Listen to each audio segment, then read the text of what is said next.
The Week in Art is sponsored by Christie's. Visit christies.com to find out more about the world's leading auction house since 1766. Auction, private sales, online, art, anytime.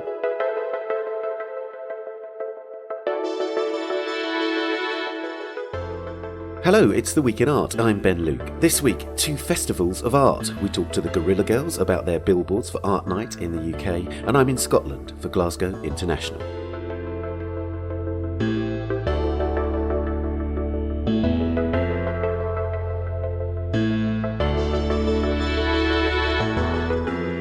Aimee Dawson talks to Frida, Kahlo and Kathe Kollwitz of the Guerrilla Girls, and I talk to Richard Parry, the director of Glasgow International, or GI, and then Louisa Buck and I discuss the key shows and commissions. And in this week's Work of the Week, I talk to Samantha Friedman, a curator of the Museum of Modern Art in New York's Cézanne drawing show, about a study sheet of pencil sketches by the French artist. Before all that, a new series of our sister podcast, A Brush With, featuring in-depth conversations with some of the great artists of our time, has just begun. The first episode of the new series is A Brush With Michael Rakowitz. You can listen to that and subscribe to hear our archive of conversations and future episodes at Apple Podcasts, Spotify, or wherever you're listening now. Now, over recent years, London has had a one-evening-only event called Art Night, featuring commissions in various districts of the city. But this year, for its 5th edition, Art Night has effectively become Art Month and extended across the UK and internationally through an online programme. The event this year takes place from the 18th of June to the 18th of July. Among the key commissions for Art Night is a series of billboards across the UK by the feminist collective Guerrilla Girls, titled The Male Greys. The works will be shown in public sites across the month and address the Guerrilla Girls' concerns over the last 4 decades: gender imbalance, representation and discrimination. Aimee Dawson, Deputy Digital Editor at the Art newspaper, spoke to the Guerrilla Girls' Frida Kahlo and Kathe Kollwitz. So thank you so much for joining us on the podcast. And boy, oh boy, or should I say, girl, oh girl, it has been a year. With all the social and political uprisings, from Black Lives Matter movements to artists being arrested in protests over leaderships in Russia, America, Hong Kong, to name but a few, there has been a lot to shout about recently. So my question first is, has this been an exceptionally busy time for the Guerrilla Girls? Actually, it has. You would think during the pandemic, where we're all working virtually, not together, things would have slowed down. But as you know, we have this big Art Night project launching next week, and we've still had exhibitions, mostly virtual, all over the place. And our activism never stops. We've been doing a lot of recent work against all kinds of museum issues, museum corruption, and things like that. So you're right. There's so many problems right now, so many horrible things going on. But for us activists, that's what we do. We just keep pushing that rock up a hill, trying to make things a little bit better. I think one thing that explains why we've been so busy is that we've always been virtual. We've always been online. We, of course, did live appearances. We don't do those now, but it's, so much of what's going on now in terms of protest and dissent happens online as well. And we've always been, working that routine. Yeah. And I wanted to ask, do you think that art activism is kind of becoming more mainstream these days? We see so much protesting at museums about toxic philanthropy like the Sacklers, or oil sponsorship, or more recently kind of issues on race and class and unionising. So do you feel like there are people joining your ranks increasingly? Absolutely. I think it's time to turn everyone's eyes towards the structure of the art world. We're looking at structural racism, sexism in other worlds, in other realms, and the art world was just ripe for it because it's sort of been running as a sort of upper middle class party for a long time. And if we really believe in democratic societies, the art world should also be democratic. For too long, too few people have been making decisions about, what our visual culture will be remembered as. There's a fantastic long history of political art, and we feel proud to be part of that. But so many artists today are part of that, and so many in every era. It's just that kind of work is not always the kind of work that sells for millions of dollars and is bought by billionaires and donated to museums. One of the things that we covered was a group of art protesters in Poland a few years ago who named themselves the Bison Ladies, which I just absolutely love. I wondered, do you get many kind of copycat groups, and are you in touch with any of them? Is it like a network, or are you all standalone? We hear from some of them, but not all of them. And we always encourage them to find their own crazy names, like the Bison Girls. That's great. The world needs more feminist masked Avenger groups, not just the Guerrilla Girls. And, we welcome them all. And are you ever recruiting? I'm asking for a friend, obviously. The dirty little secret of the Guerrilla Girls is that while 60 very diverse individuals have been members over the years, at any one time, we've been pretty small because we have to function as one artist, no matter how many bodies we are. And you couldn't possibly do the kind of work we do in a huge group. And because of that, sadly, we wish everyone could be a Guerrilla Girl. We've never had any kind of open membership. We kind of created a new kind of political art. We wanted to be convincing. We wanted to change people's minds, use strategies of advertising, disruptive headlines, crazy visuals. And a cell is a lot better bunch of people to create work like that than 100 people, 50 people, etc. Could I give you some advice to tell your friend? Of course. She doesn't need us, or he. They can find their own crazy groups and do work like we do, but they don't need us to protest and to complain. So one of the things that you were just mentioning before, and something that you said to the art newspaper last time we spoke to you a few years ago, was that you were targeting kind of private museums in particular for their role in allowing exceptionally rich people in a very small 1% minority to avoid taxes, but look like excellent philanthropists, and potentially whilst inflicting their white male-centric collections on the general public. Is that still your main bugbear, or now with everything that's going on, has your gaze moved? We've always been very concerned with all kinds of human rights for all. We're intersectional feminists who believe in that. And we're also very concerned with the tremendous income inequality in the world, where most people are struggling to get by, and then more and more countries, societies, et cetera, are run by the super wealthy who kind of take all the money for themselves and don't pay people a living wage. So we've long done work about this and about the ethics of those rich people having so much control in museums. Now, in the UK, museums are mostly public. In the US, museums don't get public money. So these people who sit on the board, and of course, some of them care about art the way we all do and are not those nefarious people, but other ones are arms dealers, sexual abusers, drug company, pushing drugs on people. And those people should not be on the boards of museums. A museum is about giving people a world to think about, a world of ideas, a world of visuals, in so many different ways.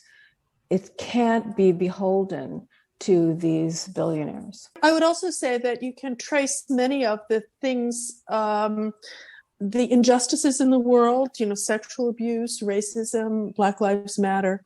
You can trace that back to income inequality and to the lack of access to resources. So I sort of see it all as under the same umbrella. And one of the kind of trends, I guess, if you could call it that, in these guerrilla campaigning in the art world is kind of a move onto social media, and there's increasing amounts of accounts that anonymously call out reported injustices from the industry. Do you think that this is a big step forward to improving kind of unfair conditions and treatment, or do you think it's a kind of vigilante justice that could be quite dangerous? Right now, it's everything. We are in favor of that. And these are not all anonymous. There are many people telling their stories and using their own names too. And it's really important to hear those stories. So for Art Night, we've been collecting and researching a lot of these stories. And one of the parts of our Art Night project, which is called the male graze, art historians call it the male gaze.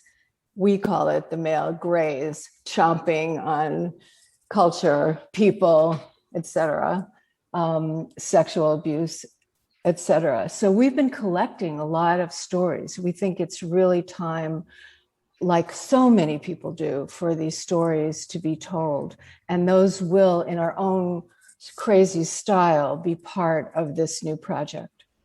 I'm going to ask you a little bit more about the Art Night project in a little bit. But first, I wanted to ask you about the market for female artists, because especially early on in your campaigning, it was about the lack of women in museums and being sold in galleries.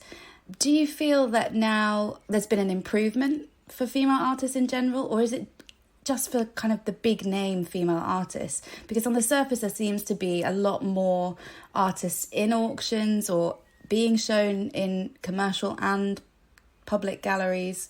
But when you look closer, do you feel like there's been a real marked improvement? Well, there's been a change in consciousness. I think no one would say that you can have an art collection that's of any significance without work by women and artists of color. But the art market is really about winners and losers, not about history or culture. And it tends to drop it all down to the winners, and the winners get everything. And that's really a lousy way to tell history. And yes, women and artists of color have been embraced by the market, but there is a kind of tokenizing effect where a few of them, are sort of shown and promoted and get a ton of money, like the white guys do. But it leaves so many people out. We say that the art world isn't, culture isn't an Olympics of winners and losers. That's really an extension of capitalism. And that culture is a much broader thing than that. And the sad thing is many museum collections are based on what sells in the marketplace. And we really think that museums should have more courage than that. And we challenge them to look past that, because if you wrote the history of literature only about the best-selling novels, it would just all be about romance novels and sci-fi or, whatever. It's really not a very broad or rich way of evaluating and preserving culture. I have to ask you about the elephant in all art rooms these days, which is NFTs. They're obviously brandishing this idea that they're so much better for the artists. They get so much more of the money through the sales into the future through resales. They have more control over their own market. Do you think that they're good? Do you have a particular opinion about them? Well, we've been asked many times since this phenom began to be part of this, but we're in favor of our work being cheap. Anyone can buy a poster for $30, and we prefer it that way. So we have said no. But as for artists trying to make a living, of course they need to try to make a living, and almost none do. And what's scary about NFTs is they seem to be modeling the whole ridiculous art world, where it's all about elevating the few and throwing everyone else out based on whose work costs the most money. We live in a society where there's so many fantastic artists. There's no lack of great art out there, but only a few get anointed and make money at all, not just make tons of money. So NFT seems to just becoming another instrument, like rich people use art as an investment instrument. Who needs that? What we need is what we're lucky to have, artists. And the fact that if an artist is successful or not, most of them keep on working. And that's why We have such an incredible culture and such incredible work. We're lucky that no matter what the odds, they keep on doing really interesting, game-changing, mind-changing art. So let's move on and talk about your commission for Art Night. I love the name, the Male Greys. So Art Night this year is normally in London. It was postponed last year because of the pandemic, and this time it's going to be out across the UK, which is really exciting. And one of the elements of your project, which has a few different things going on, are these huge billboards, right? Can you tell me a little bit about what we can expect to see popping up? Well, the billboards are about encouraging viewers in various parts of the UK to go to their local museums and count the number of naked women and the number of women artists in the collections, and to send it to us, and we'll tabulate it and just see what we get.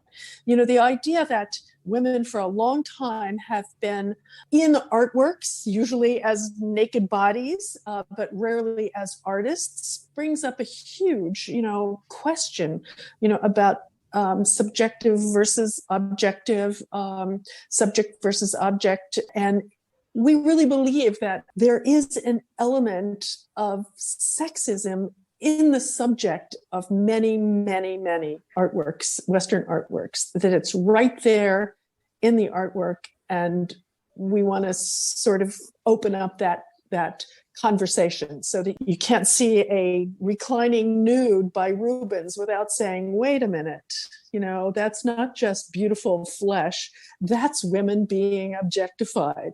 And that reclining nude is idle. She's not doing anything. She's just being there, serving as eye candy. And I think it would be great if, people went into the museum. We're not meaning to moralize or censor anything, but if they go into the museum and they realize that when they see the painting, rather than just reducing it to a lot of beautiful, colored shapes on canvas. We love doing interactive things. We complain. We like to give everyone a chance to complain, including a few years ago at Tate Modern, we did the first of many Guerrilla Girls complaints department, and thousands of people came to complain. We had chalkboards and all kinds of ways that they could stick things up about any subject they wanted to take on. And it was amazing to see them do it. So this is a chance, not just to look at, the work we've done about this, but go to your local institution and just see what's on the walls. Just do it like we do, like we've always done since our Do Women Have to Be Naked to get into the Met Museum poster in 1989. Are there more naked women than women artists in UK museums? Let us know. And we have an ever-changing bar graph on the website, themalegrays.com, which as soon as you can input your results there, and it'll appear right on the bar, and also the institution you went to and your count. You don't need your name or anything, just your statistics will appear on the website too. So you can see what other people are doing and compare. And we'll see what the results are. We have no idea. It's going to be fascinating. So many people think that museums are places where you go and silently appreciate. Whereas we think that museums, because they're really presenting culture, which is a living thing, they should be sites for disputation and for argument and for critical thinking rather than just appreciation. Totally. It'll be fascinating to see how that changes over the month. So another part of your project is that you're going to be hosting an online event on the 26th of June. Can you tell us what we can expect? Well, we do talks all over the world, and it's really fantastic to different audiences, different people. The virtual events are incredible because thousands of people can join, and I hope they will, and sometimes they do. So what we talk about is the ideas in our work, how we craft our work, what we care about. So it's partly kind of a how-to, going through our decades of work and showing how we've changed our strategies, expanded our strategies, always trying to tell people something they didn't know before in the hope of changing their minds. It'll be fun. It'll be crazy. There's a lot of crazy stuff in there. And it's kind of wonderful that we have this crazy trajectory of taking on issues over and over again at different times, and you'll see how it evolves, and people can compare that to their own life, which is true for all of us in any field. We're always moving our thought process, our issues, what we care about, what we fight against. We're always moving that forward. And one of the things that I loved from a previous interview you did with us was you said that when it comes to kind of choosing where to go next, what topic to look at next, you guys are just hormonal and you just follow whatever pisses you off. So I guess one of my last questions is, what is currently pissing you off? What will be pissing you off in the future? What can we expect from you next? Well, we're really focused on the composition of museum boards in the United States, and the idea that if we're stuck with a system in the richest country in the world where culture has to be financed by the super rich, we believe that museum boards should be people who make the world a better place, not a worse place. And right now, on the Museum of Modern Art board, for example, there are two close friends of Jeffrey Epstein. There's someone who makes all his money from for-profit prisons, another who makes his money securitizing student debt. And now it's come out that another board member is the head of a company that is polluting the world with his gold mines. And we ask the question, why should these people be allowed to art wash their reputations with donations to culture? Wow, I look forward to seeing what your next project will be on that. My final question is a big one. Do you think that the pandemic has or will change the art world for good? Or do you think that after all of this, it will be business as usual? I think the art world has a big responsibility to change for good. I'm not sure how much of an effect the pandemic will have, but we have artists doing incredible work, particularly right now, protest art, of all kinds.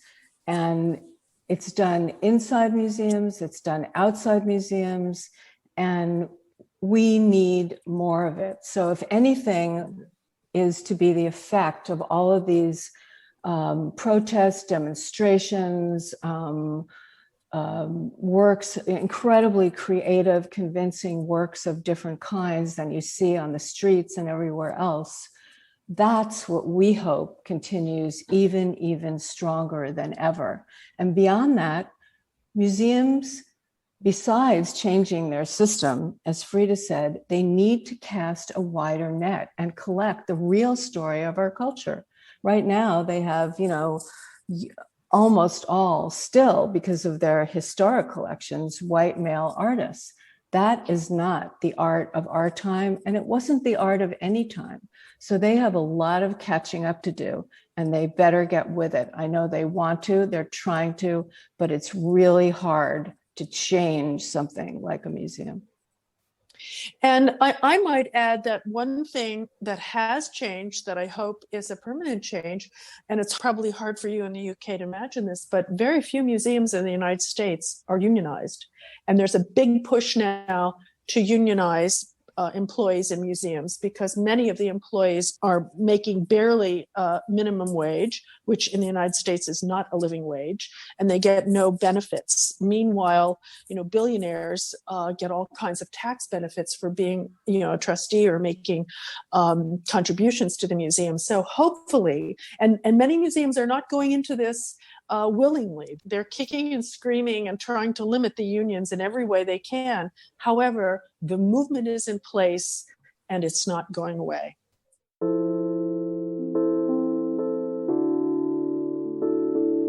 Well, that's great. Thanks so much for joining me and sharing your wisdom, and more power to you. Thank you.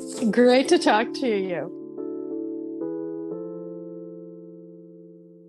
The Guerrilla Girls, The Male Greys, will appear in various UK venues, including Dundee Contemporary Arts, G39 in Cardiff, the Tetley in Leeds, and Town at Eastbourne. To find out more about that and all the other Art Night events between the 18th of June and the 18th of July, visit artnight.london. Coming up, we explore the Glasgow International Festival and talk about Cézanne's drawings in New York. But first, here are a few of the top stories on our website this week.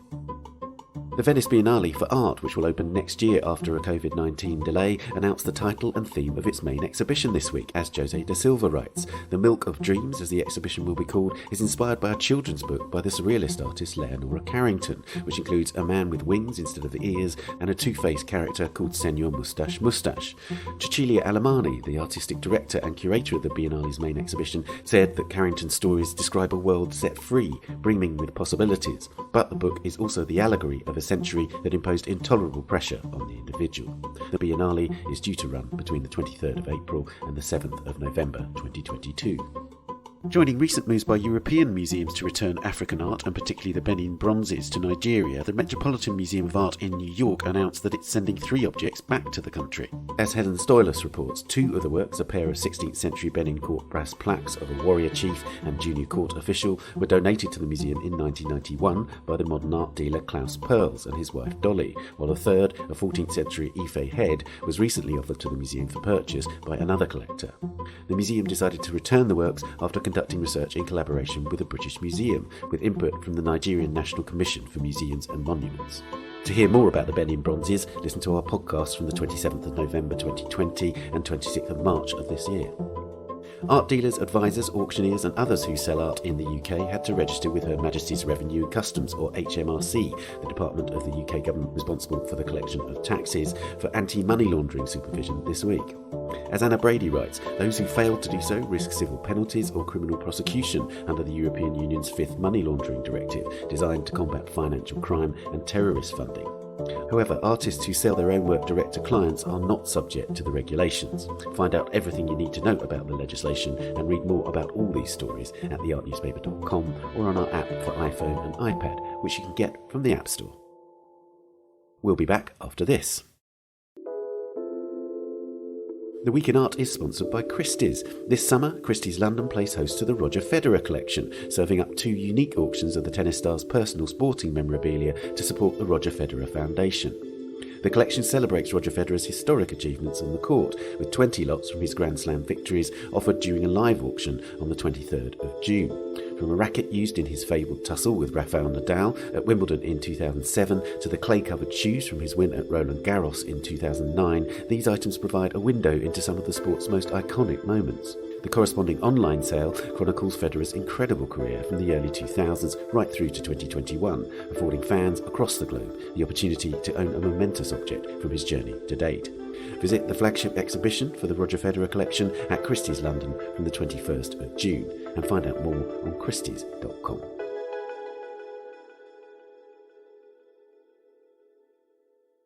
Welcome back. Now, Glasgow International, or GI, is another of those biannual events that was forced to delay its latest incarnation by the coronavirus pandemic. The festival, described by its organisers as a crescendo in the creative rhythm of Scotland's most populous city, opened at last this week, and over the next 17 days features more than 70 free exhibitions and events by more than 100 artists across a series of commissions and the related shows and interventions known as the Across the City programme. I spoke to Richard Parry, the director of the festival, about the effect of that delay on the event, and then to Louisa Buck, the art newspaper's contemporary art correspondent, about what she thought of the works in this year's programme. Richard, to begin with, let's talk about your theme, attention. Now, you had this theme before COVID hit. Has it changed? It's still called the same thing, but has the nature of the festival changed because of what's happened in the last year? Yeah, it's been a real journey. We first came up with the theme of attention around 3 years ago. And when we started out on that, we were thinking about things like the attention economy. And so that's, for instance, how in the age of smartphones, we are constantly looking at our screen, and that kind of fight for attention that we have through social media and things like the feed.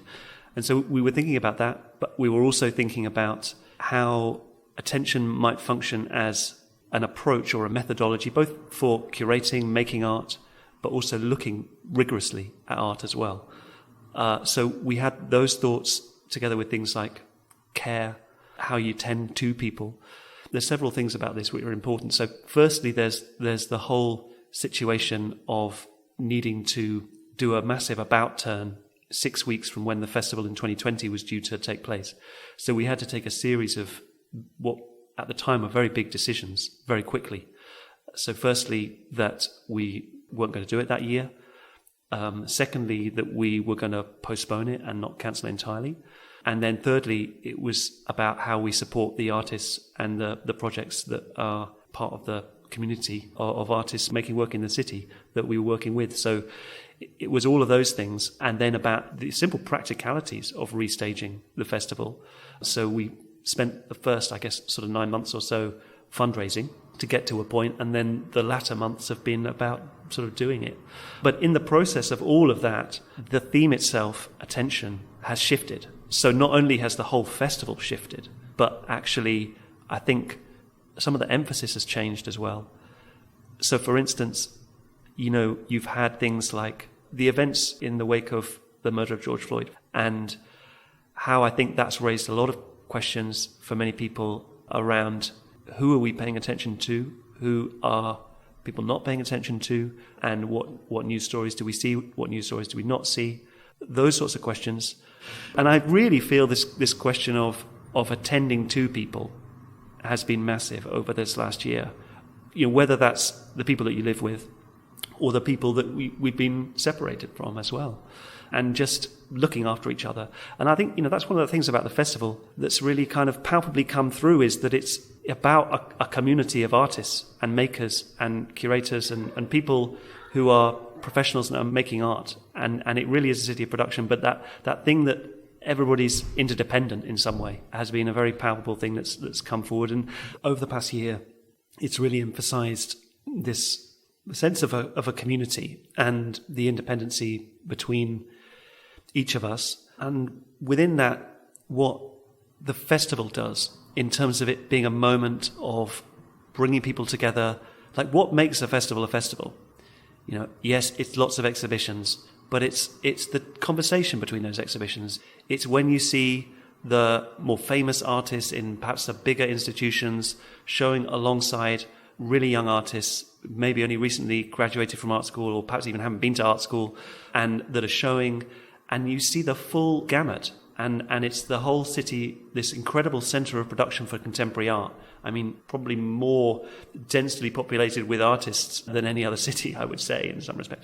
That's put out there to the public, and it's kind of showing what it does as a place where art is made and shown.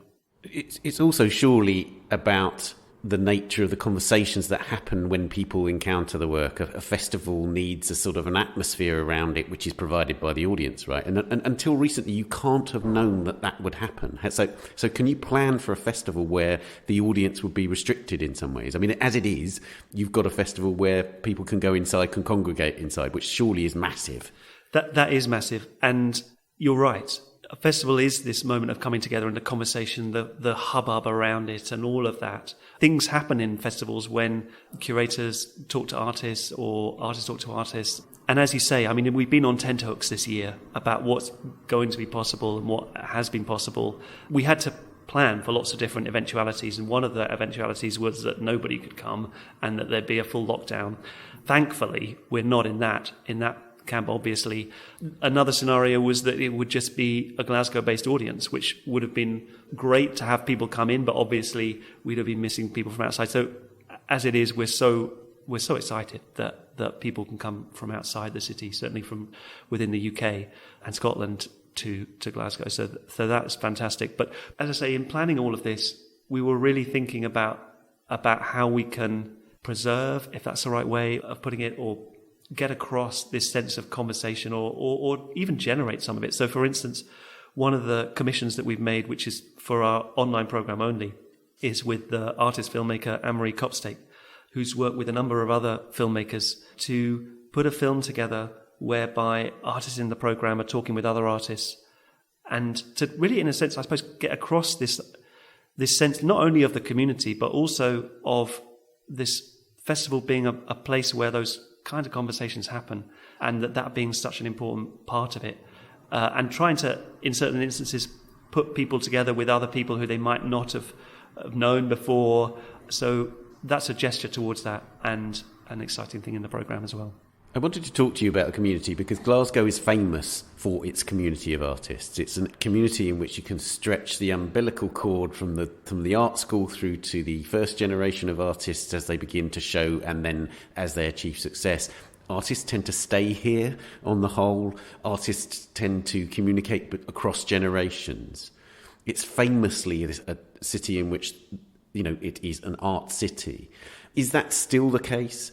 And is one of the aims of GI to kind of reflect that community, but also kind of extend beyond it? That's exactly it. I think there is a very strong community, and it's interesting what you're saying there about people staying. I think it does hold artists who come. I think that is important. It also attracts people who didn't study at the art school, for instance, as well, and it's really important to say that. And indeed, people who may not have had any formal training at all.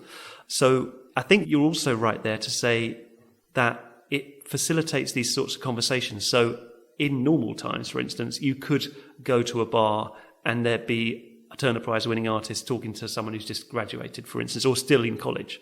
That kind of thing is possible. And I think there is this sort of community that you can see the edges of in some respects.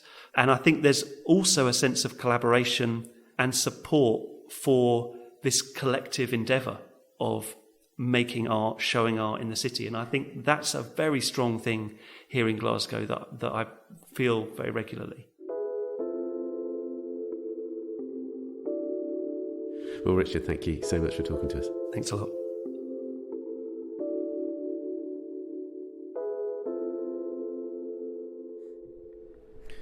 Louisa, we are in Kelvin Grove, one of the most august of Glasgow's art institutions, this great encyclopedic museum, and we're looking at one of the artworks for Glasgow International. It's a work by Frances McGurn, and it's a riot of colour, isn't it?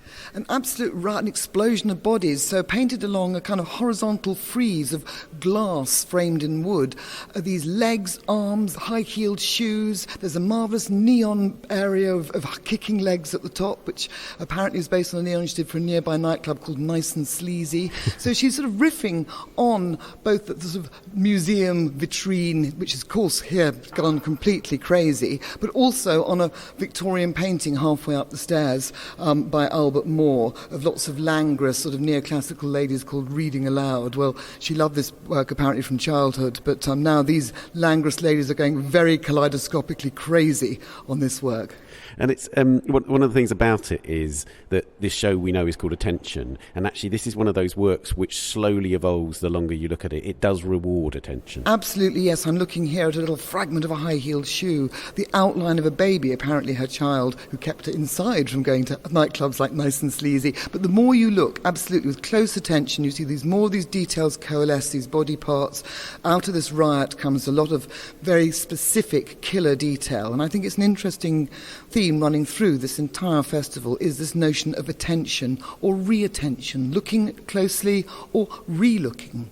Indeed. And one of the wonderful things is how much of a contrast it is to the other paintings that are part of GI, which are downstairs in Kelvin Grove, which are by Carol Rose, which are about as opposite as you can get in terms of the world of painting than these. Absolutely. Esteemed painter who died recently, very sadly, but a key part of the Glasgow art scene, a renowned teacher, small, glum landscapes of airfields, car parks, caravans, quarries, no human there, but evidently human intervened upon landscape.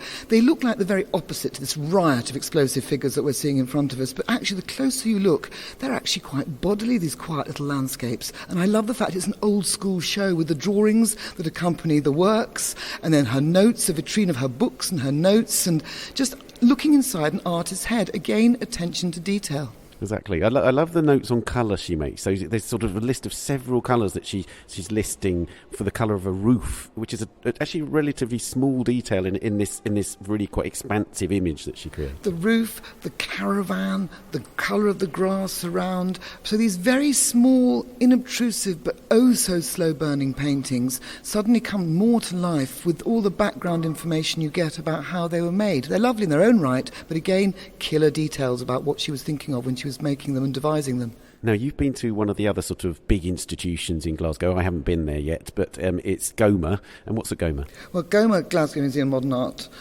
has Nep Sidhu, an artist I didn't know, a Canadian Sikh artist, who has taken this opulent, cavernous Victorian interior and run with it with these enormous tapestry works, multimedia, with details from his Sikh culture. It's very much about the beliefs behind Sikh culture, the history, the persecution, but these are opulent, vast tapestries on a scale, if you like, of the big colonial Victorian paintings. They take this interior and they run with it, and there's all these details of bangles and drums and tied threads. I mean, massive amounts of different media and different details and key iconography from Sikh beliefs and Sikh rituals. I felt very ignorant, I have to say, about a lot of the information that was in these works, and also a great film as well, which had the wonderful name of Black Hole, Whole, again about Sikh ritual, but a really opulent, gorgeous show that taught me a lot but also pleased the eye, and again, killer details of amazing elements of what make up Sikh culture and belief.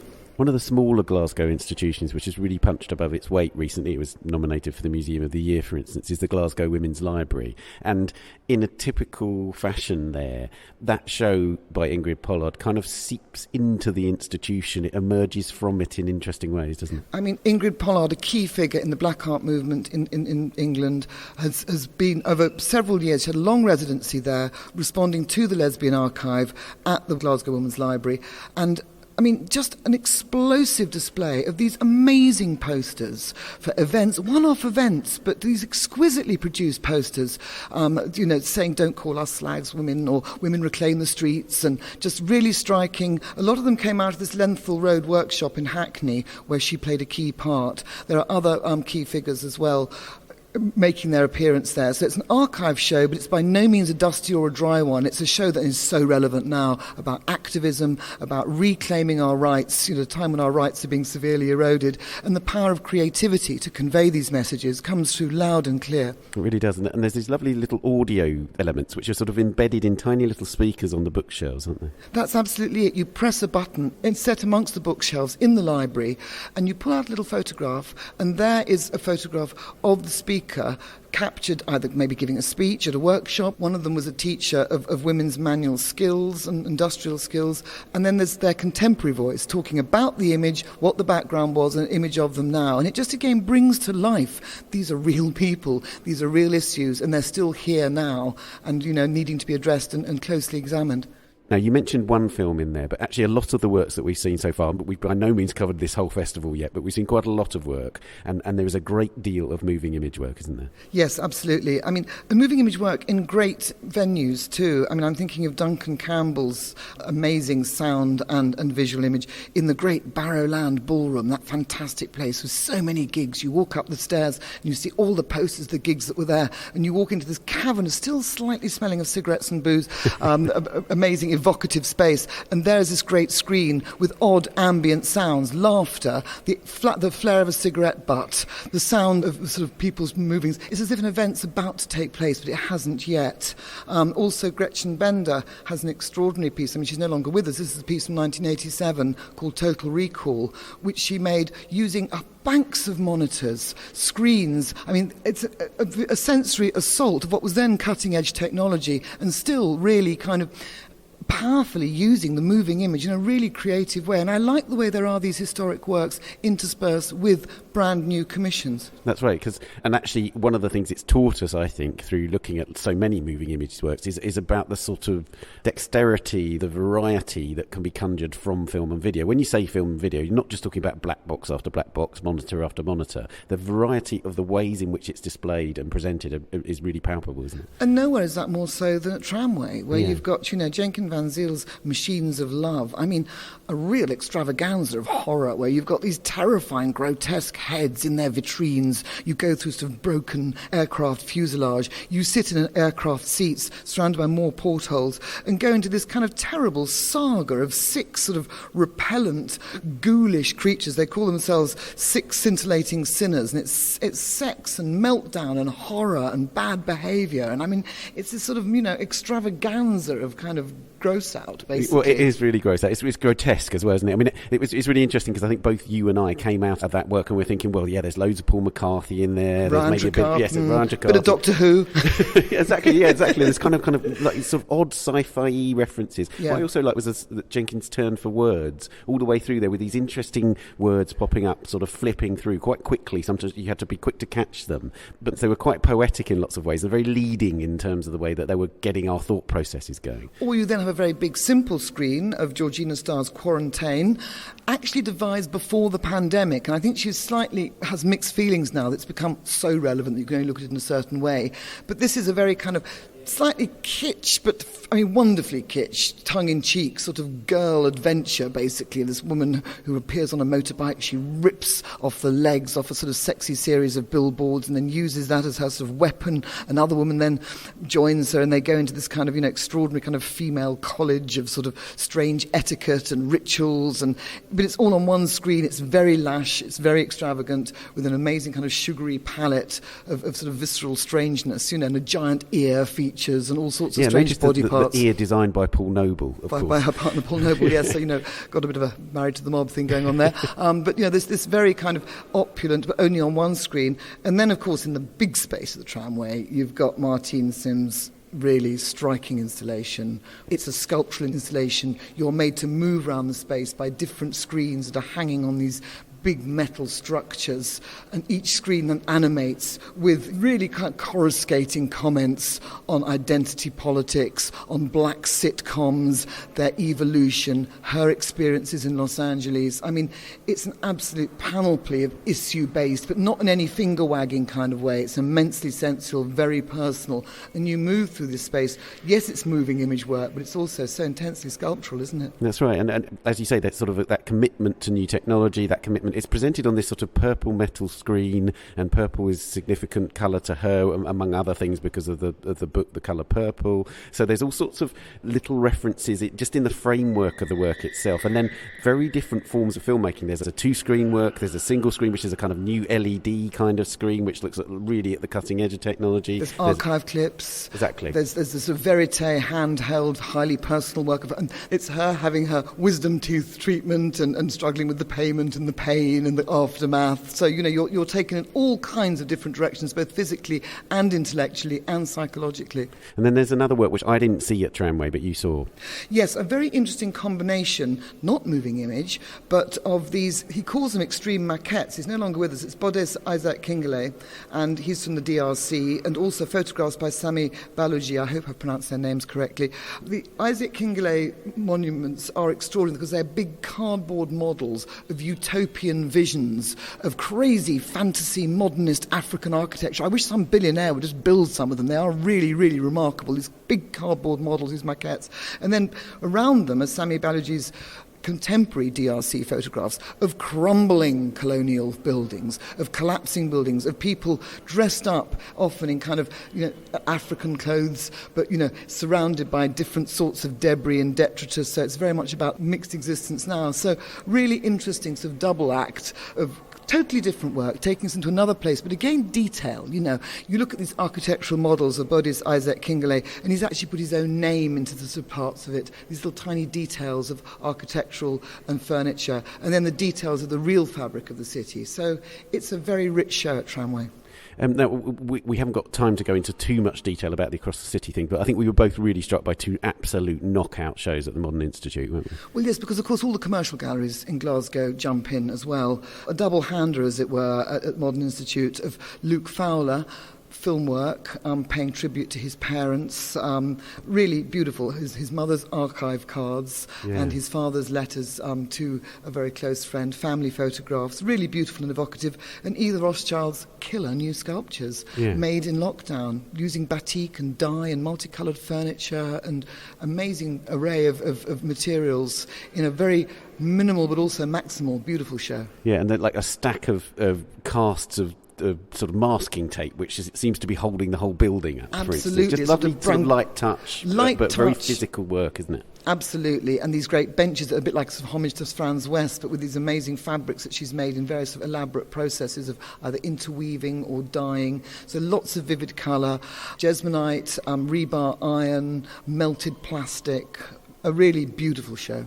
What was your feeling about the whole thing about being back in looking at a festival of art, essentially a kind of biennial? For me, it was the first time I've really felt this sort of sense of which I'm back in an art city. You know, up until now we've been seeing art again, but actually it's been quite regimented. You book ahead, you go into the museum. It's all quite restricted. Whereas here we're in an art city where art is happening everywhere we go. What's great about this festival, of course, Glasgow is the most rich art city in its own right anyway, but it's the way they animate these venues. I mean, here we are in Kelvin Grove having this, this great big Victorian pile animated by this wonderful subversive work that's actually ripping off a big Victorian painting, or going into Barrowland and being in the ghosts of many gigs all around you with Luke Fowler's work. So I feel like just coming to Glasgow and actually immersing myself in the city, this glorious city, and in its art is such a treat.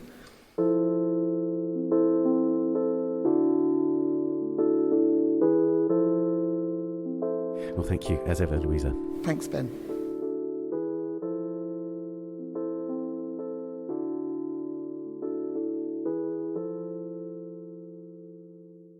Glasgow International is at venues across the city from today, the 11th of June, until the 27th of June. The online programme is at glasgowinternational.org. And finally, it's time for the work of the week. Cézanne Drawing is a huge show which has just opened at the Museum of Modern Art in New York and features 250 drawings and watercolours alongside a few of the great French artists' paintings. Samantha Friedman, Associate Curator in MoMA's Department of Drawings and Prints, is one of the show's organisers, and she's chosen to talk about a page of studies including a portrait of Goya, one of Cézanne's paper sheets featuring multiple pencil drawings. It's on loan to the MoMA exhibition from a private collection in New York, and you can see an image of the work on our website. Click on the podcast tab and look for this episode. Samantha, we're looking at a drawing which is actually multiple drawings. Tell us about this work. Yes, so this is one of Cézanne's study sheet drawings. And so it's a drawing that's actually quite impressive in scale. It's a little over 19 by 11 or 11 by 19, depending on how you're looking at it, because it spans multiple orientations, which we'll talk about. But it's one of his study sheet drawings in which he renders multiple motifs on a single sheet. The motifs are sort of seemingly unrelated, but hopefully as we sort of dig in and look more closely together, we'll see that there are some relationships to be teased out between them. I mean, in a way, it's like the most emblematic image I can think of for Cézanne and his lexicon of imagery, right? Because let's look first of all at the apple at the top. Right, exactly. So I think it's like a little bit of it's almost like a trailer for his body of work on paper, right? You get these sneak previews of what you're going to see in the show or what you're going to see in his body of work on paper or otherwise. There is this incredibly rendered apple at the top center of the recto of the sheet, which even though it isn't sitting on a table or any kind of platform of any kind, it has this very lovingly rendered cast shadow. So it's very fully realized right at the top middle of the sheet. And the whole point about his apples is that extraordinary solidity they have, and again that's very present here, isn't it? And that subtlety of modelling, which is such a crucial thing with Cézanne's paintings, right? Exactly. And I think you can just imagine this apple, even though it's isolated on this sheet, as part of a larger composition in which it kind of finds a solid home. But here it is sort of floating, and it has this, of course, incredibly round, curvaceous form that echoes really beautifully with another one of the motifs on the recto of that page, the kind of round dome of Cézanne's bald head. So a little humor there, as well as, of course, that association between artist and a subject for which he's so recognized. So, yes, tell us about that. You've basically got quite a lot of the self-portrait in there. It's a quite nicely detailed self-portrait sketch, right? Yes, exactly. In fact, another sign of the way that these study sheets have existed over time is that self-portrait was actually extracted as an image from this sheet in Volard's 1914 publication. So that particular drawing as an individual drawing has had a separate life, but here it exists in relation to all the other motifs. As I mentioned, it has this kind of formal rhyme or formal pun or play with the roundness of the apple, of course, the connection between the artist and his subject, but then we kind of get another relationship between Cézanne's self-portrait and his rendering of an etching of a self-portrait by Goya from Los Caprichos. So we get the idea that Cézanne is sort of representing himself just as other artists of the past have represented themselves. And of course, as you say, this study sheet has multiple orientations, because if we turn the sheet on its end, as it were, you have a bather. Yes, exactly. So, yeah, I like to think of these motifs really pinwheeling around the page, which also reminds us of the way in which Cézanne would have rendered them. Not continuously in one sitting, not continuously in one direction. You see him turning the page, flipping the page, folding the page. There's a crease through the center. So it's true, if we turn it kind of 180 degrees, there's a striding bather who appears upside down if we're looking at it right side up.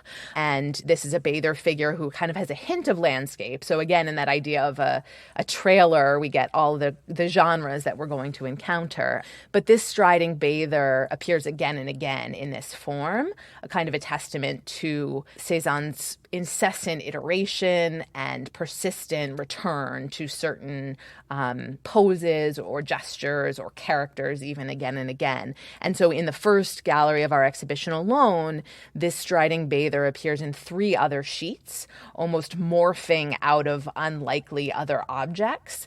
And then when you get a little later on in the exhibition to a gallery devoted to the bathers, you can see this particular bather realized in watercolor in several compositions of groups of bathers among some of her friends.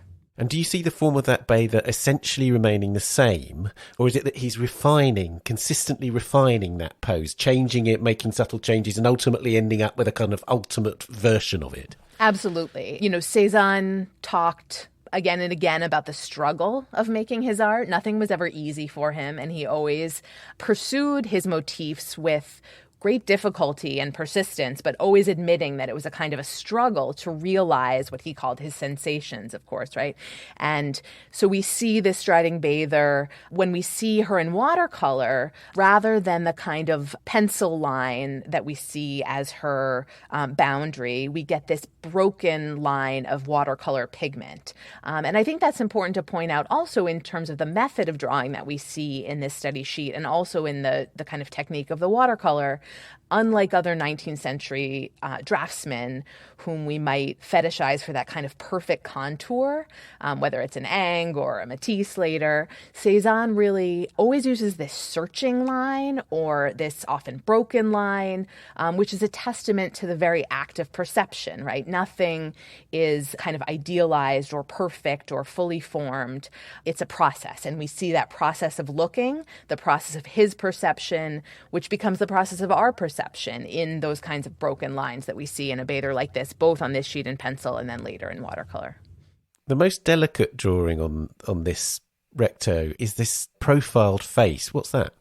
That profiled face seems to be a kind of reiteration of the Goya self-portrait. It appears a little bit more caricatured and less of a one-to-one copy, but it does seem to kind of share the profile and the top hat. So scholars have speculated that it's a kind of a, to your point about not only repeating through iteration but transforming, seems to be a kind of a second iteration of that. So tell me, these multiple images, how's he using this sheet in the studio? Is it pinned up or is it put away in a drawer? What sort of role does it play in his artistic practice? It's a good question, and I'm not sure I can entirely give you the answer. His works on paper were mostly, particularly his pencil drawings, were mostly kept private. He worked daily in sketchbooks, which are also a part of the exhibition, but this sheet is far too large to have been a sketchbook sheet. So while it has this kind of sketchbook-like quality in those multiple motifs, it's actually quite an impressive sheet of paper for its size. So we do see that it's been folded, so certainly not treated preciously by him. And scholars have also dated the sheet differently, suggesting that he returns to different motifs at different times on both sides of the page. So dating is notoriously difficult in Cézanne's works on paper anyway, but particularly in a study sheet like this, where we see resonances to works made at different moments, and we see motifs rendered in such different ways, that fully formed, fully modeled apple that we talked about versus that very sketchy portrait that we just discussed. So you can see him really returning to it over time. And I love that idea of the insertion of time into Cézanne's works on paper. We might think about it with the layering drawing of watercolor where we would have to lay down a certain pigment, let it dry before laying down another layer of pigment to achieve that kind of kaleidoscopic effect. But we see it in the pencil drawings too, where he might return again and again to the same sheet. And we know that he does this in his sketchbooks too, that he's not working consecutively from page to page. He might go into one sketchbook, draw on one page, flip to the back, draw again, go in the other direction of the sketchbook, go to a different sketchbook, whatever's on hand. So I have the sense from the motifs, from the multiple orientations, from the different approaches that he might have used a sheet like this in a similar way, almost as a kind of a record of his thinking over time. I was going to say that this idea that it's almost like a mental exercise as much as it is an exercise of using the hand and drawing, right? So there's a thinking through going on. Exactly. Cézanne has this wonderful phrase that he uses in a letter. He refers to his alembic brain, not a word that we use in our daily parlance, but this idea of his brain as a kind of a distillery, almost, that his brain is constantly condensing different ideas. He uses it in the letter vis-a-vis language, not vis-a-vis image, but I think it's equally appropriate that we get this sense of him distilling all of these ideas, visual ideas, linguistic ideas, and kind of condensing them onto a page. One image we haven't talked about on that side of the paper is this, the smallest drawing on the page, which is and also the sketchiest, I'd say, this reclining figure. What do you make of that? Well, this one relates more closely to those kind of Manet-inspired boudoir scenes or bedroom scenes, prostitutes maybe, that we see in these kind of early narrative works that are very intimate in scale, and I think are kind of a surprise for people who associate Cézanne maybe more with the other motifs we've discussed, the apples, the bathers, the self-portrait, certainly landscapes also, but I think those kind of very early, almost romantic capital R narrative scenes, you get a hint of this. So just in keeping with that idea that this is containing all of the other things that you're going to see. In those works, I think that struggle that you talked about earlier on is the most palpable in terms of Cézanne's work. They're difficult images, aren't they? And paintings, indeed. Those early romantic works they're a difficult thing to look at as much as they must have been to make, I think. Yeah, I think that's right. I think both in terms of subject matter, they're often violent, scenes of murder, but also in their facture, right? He called them his literally ballsy works for their kind of rough facture. And he's using gouache as well as watercolor in those early narrative scenes. And so they have this much more opaque, rough quality to kind of match the rough subject matter that's often depicted, very unlike that translucent, transparent, luminous watercolor with which we associate him. And then on the other side of this very, very busy sheet, we had a very sparse sheet. So what's the image there? Because it's quite indistinct, isn't it?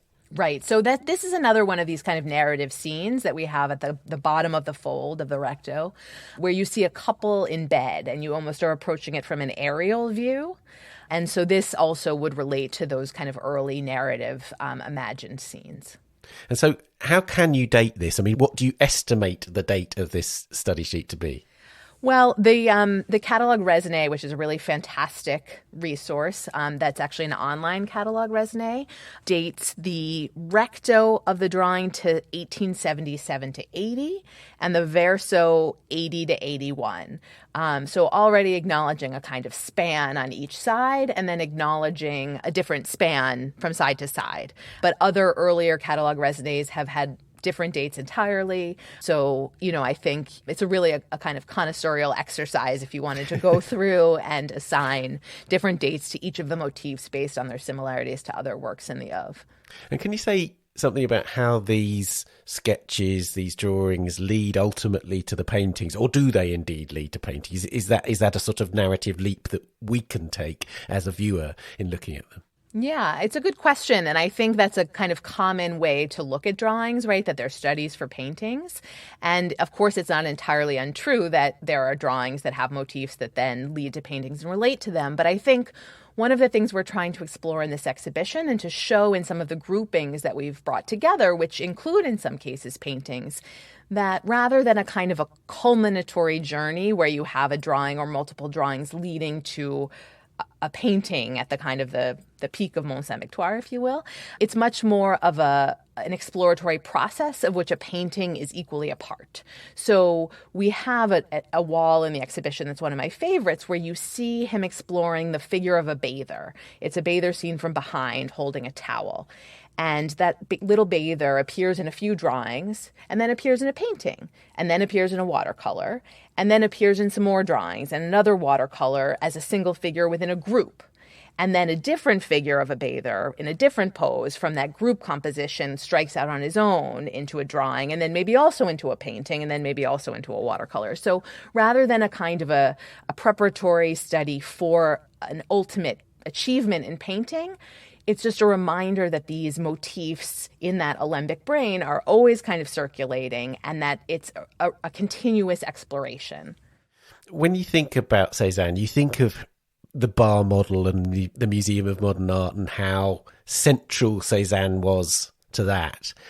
Is the vision of Cézanne from this show, does it adhere in some way to that original vision at the founding of the Museum of Modern Art, or are we seeing a different kind of Cézanne in this show? It's a good question. Of course, at MoMA, we're so self-conscious about our institutional history, so we can't forget the fact that Cézanne was one of the 4 artists in our founding exhibition, that previous generations of curators kind of held him up, particularly in a show like the late Cézanne in the 70s, where he provides a kind of a father of us all narrative for artists to come. But I think not only do we not want to think about Cézanne necessarily in that way, I think we don't think about our collection that way. I think we don't think about art history in that way, as a kind of a this begat that story anymore. And ironically, for that, I think it's something that one of those younger generation artists said about Cézanne that might help us think about him in a new way today.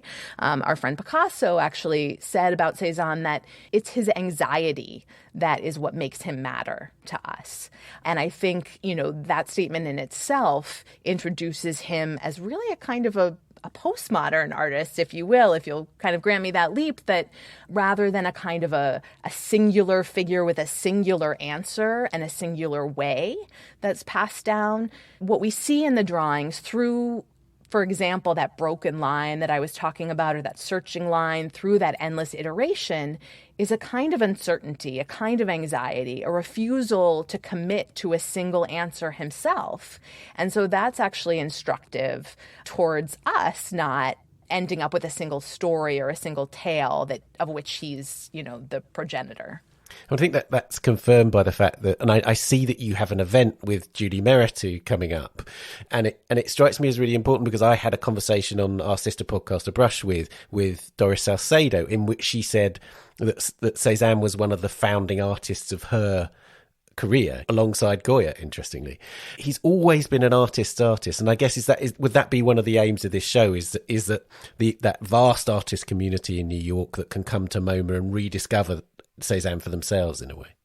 I hope so. I certainly hope so. I mean, the number of works and the kinds of works that are on view in this exhibition is really a kind of a once-in-a-generation opportunity to see these things together in these numbers and to hopefully see these relationships between them. And, we're always thinking of artists as one of our ideal audiences, and we hope to hear from them, actually, through the course of the show. We've already heard from one or two, and there's nothing more gratifying than understanding how an artist, when you work on the late 19th century, the last thing you want it to be is a kind of a merely historical exercise. And there's nothing more gratifying than hearing from contemporary artists working today, learning from how Cézanne solved problems himself.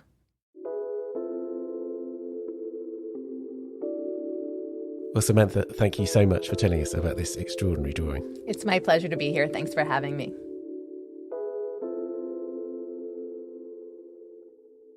Cézanne drawing is at the Museum of Modern Art until the 25th of September. And that's all for this episode. You can subscribe to The Art Newspaper at theartnewspaper.com. Click on the subscribe link at the top left of the page and you'll find a range of subscriptions. And do subscribe to this podcast and A Brush With if you haven't already done so. Please give us a rating or review if you've enjoyed it. We're on Twitter at Tan Audio and on Facebook and Instagram, of course. The Week in Art is produced by Julia Michalska, Aimee Dawson and David Clack. And David is also the editor and sound designer. Thanks also to Henrietta Bentel and Danielle Hathaway, and to this week's guests, the Guerrilla Girls, Richard, Louisa and Samantha, and thank you for listening. See you next week. Bye for now. The Week in Art is sponsored by Christie's. Visit christies.com to find out more about the world's leading auction house since 1766. Auction, private sales, online, art, anytime.